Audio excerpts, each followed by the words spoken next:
with his unit, and every evening he would read his Bible and pray before he went to sleep.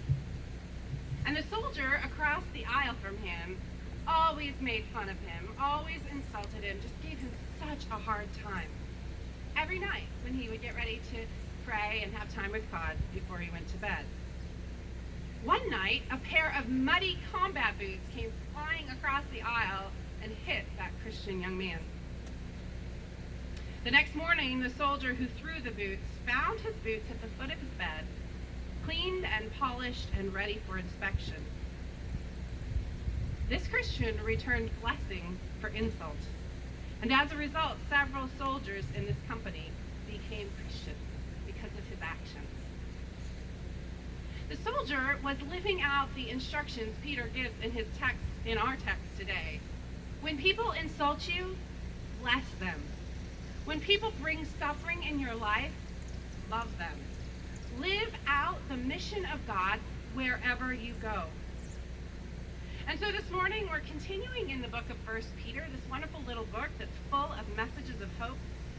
And we've been talking the last few weeks about how we as believers are aliens and exiles. We're not truly at home in this world. We're a holy people that are set apart to do the work of God. But we're set apart, but we're not called to withdraw. We're not to create some kind of Christian little culture or bubble or sub-community. And we're also not called to assimilate and just adapt and become just like the culture. We have this very challenging calling to be in, but not of the world. So we're to engage society while remaining different from it. This is just what the early church did, and they had an incredible influence on the society around them and on their individual communities. And that is what we are also called to do. Now, we tend to think of mission as something that happens occasionally or in a faraway place. And for a long time, American culture and the church really didn't look so different from one another. And so the values of the church and the values that we saw practiced in public life, they weren't such a contrast, and you wouldn't have really thought of America as a place where mission was necessary. But things have changed. And according to population, America is now the third largest mission field in the world. Other countries now send their missionaries here. This may be hard to imagine on a weekend when we're celebrating the founding of our country as one nation under God. But if we're honest, we find ourselves in a context that's not so very different from the churches that Peter is writing to. Like them, mission is not something we do occasionally or in a faraway place. Mission is our identity. It's part of our calling as strangers and aliens, as citizens of the kingdom who are living here on earth. We want to bless those around us. And this is something that happens in our ordinary, everyday lives. We are to bring hope in our ordinary, everyday lives. So when I tell you we are all called to live on mission, we are all called to mission, I'm not asking you to add one more thing in your already bursting full schedule that maybe sometimes feels overwhelming. I'm calling all of us to change our perspective on how we live our lives, to change our approach. That rather than mission being something extra we add, mission is something we do in our everyday, ordinary lives.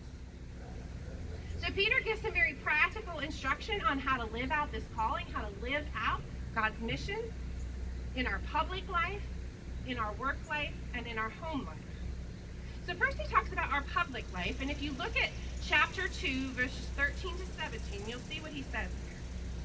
Be subject to the Lord's sake, for the Lord's sake, to every human institution, whether it be the emperor as supreme or to governors sent by him to punish those who do evil and to praise those who do good. So be subject to the emperor, be subject to the governor. It's the will of God that by doing good you should put to silence the ignorance of foolish people. Now, at this time, the Christians were really a minority and they were very misunderstood. Some saw them as just a strange sect of Judaism, which had kind of established a more, the Jews had a little bit more established place in society, I guess is what I'm trying to say. But Christians were seen as hostile to the state. They were seen as atheists because they did not practice emperor worship and they did not participate in the rituals and cultic worship that happened in the community. You may have heard that at some point they were even accused of being cannibals because they ate someone's body and drank his blood. But they were really misunderstood. And they were seen as being like against society or a threat. And so Peter is saying, you need to do so much good that they see that you're not a threat, you're a blessing. Okay, so by doing good, he says in verse 15, you should put to silence the ignorance of foolish people. Live as people who are free. We have this freedom in Christ, but we use it to bless others. Okay. And we do this, we honor the emperor, we honor the governor, because most of all, we fear God, and we believe God is supreme authority. And one of the ways we show our obedience and our allegiance to God is by submitting to those that God's put above us. Now, it becomes even more striking that Peter is writing these instructions because at the time that he's writing, the Roman Emperor Nero is in charge. And I don't know what y'all have heard about Nero, but he is remembered as one of the most, or maybe the most violent emperor.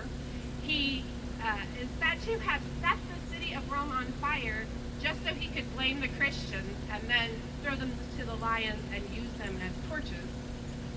And he's really in a long line of emperors who are just violent and cruel. So you can see how Peter would be tempted to call the people to resist the government or to retreat and just withdraw to a low cloistered society. But Peter says, don't withdraw, don't attack, submit, serve, and bless. Be such good citizens that you show them that you're not a danger to society, but you're bringing public good. And this is exactly what they did, and this is the way that this small minority group had such an incredible influence on first century life. They loved and served, and we talked a few weeks ago about how later when the plagues came and everyone was fleeing the cities, the Christians stayed and helped. So by submitting to these authorities, you honor God and you show the world the values of the kingdom.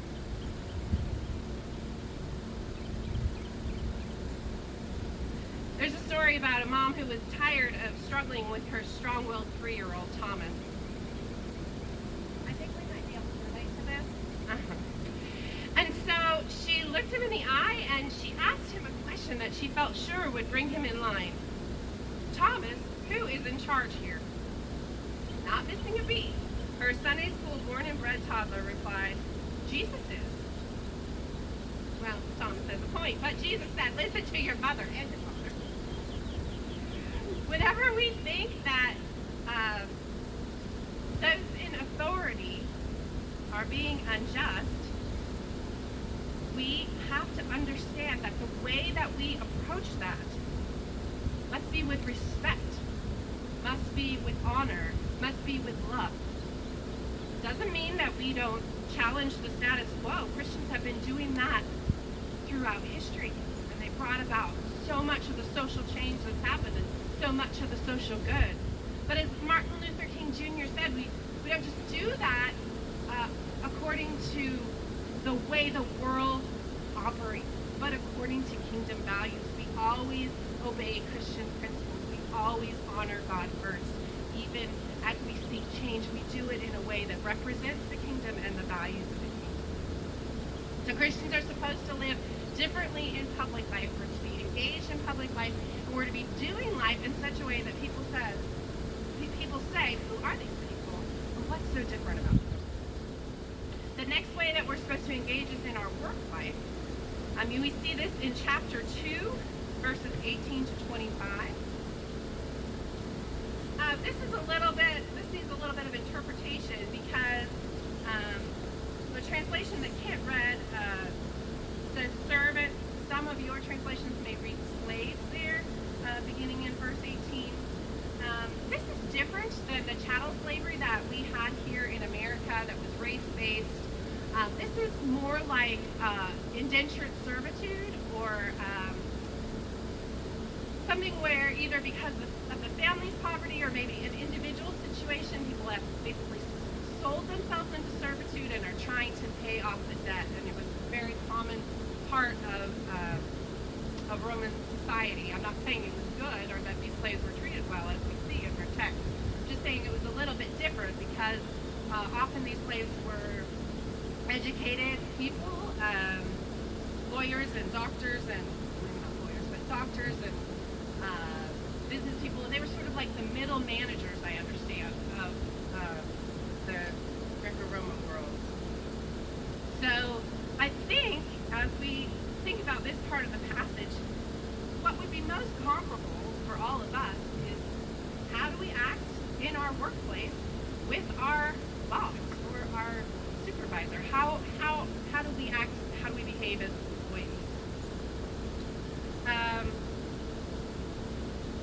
So basically, Peter is saying that if you get in trouble because you did something bad, then it's really not a blessing to God that you have to endure that. But if you have to suffer unjustly, even when you haven't done anything wrong, God sees that and God will honor that. And it's a way in which we model Christ and the way he submitted and the way he humbled himself and the way he served in love. So Christ is our model and our example. Now, if the boss is asking you to do something against Christian values, against kingdom values, of course, kingdom values trump whatever they may end. But we're to behave differently. We're to follow the example of Jesus in our workplace. So we don't participate in the office gossip, and even when we're really frustrated with how our boss handles something, we don't speak ill of them and we don't respond with disrespect. We respond with respect and with love. Now, I had a brief stint just after college of life as a waitress, which really was not good for me. I don't multitask well, and I'm way too clumsy. So people's soup went in their lap, and water went on their head, and I mean, it was a mess. But it was this tiny little restaurant. I think there were 14 tables, and they were just starting up, and I was sort of hired as the extra help for the busy times. And I think I was the only Christian in the whole place. And the owner, it was this new restaurant. I don't think she'd really done this before.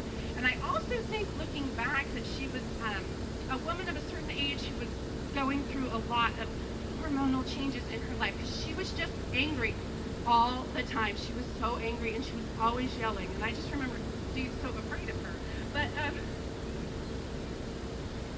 that affected the environment of the place.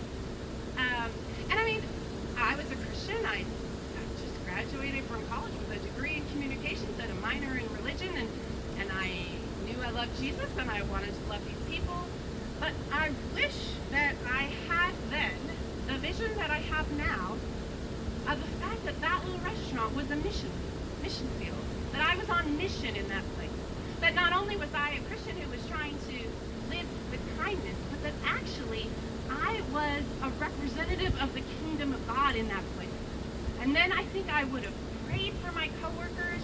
I think I would have prayed for the customers that came in regularly and seen my shift differently as all these opportunities to serve people and to bless them and to take the gossip or the hostile tension and try to season it with salt and light. You know what I mean? And I bet some of you do, because some of you work in some tense environments where it really is going against the flow to live like Jesus. So we're called to do that. We're called to represent Christ in our civic life, in our work life, and also in our home life. Now, the last part in our home life we'll see in chapter 3, verses 1 through 7. And this needs a little bit of interpretation, because when you read that, it's old language. It sounds a little strange to us, and in some places it sounds kind of oppressive. But actually, especially for the time, this treatise that Peter is writing is very subversive and it's very progressive. So household code, or how a household should behave or be run, was a very common thing in the first century. But ordinarily, it was addressed only to the male head of the household, the one who ruled the household. So the fact that Peter is addressing servants earlier in our work life, we talked about that, or that here he's addressing wives, he's addressing women, is very subversive, very unexpected. So women at that time did not have independent agency. They weren't expected to have relationships apart from the relationships that their husband had, and they were expected to practice their husband's religion. And so the fact that he is writing to these women as people who have independent thought, as really equals, as sisters in Christ, and sisters in the faith, and as those who have their own relationships and are not practicing the same religion as their husband and in Christ, is asking them to live in such a way that they win their husband over to the faith in Jesus. So your responsibility is to convert your husband to your religion. This is actually, though he uses the word submission because he doesn't want them to create, he wants them to be, again,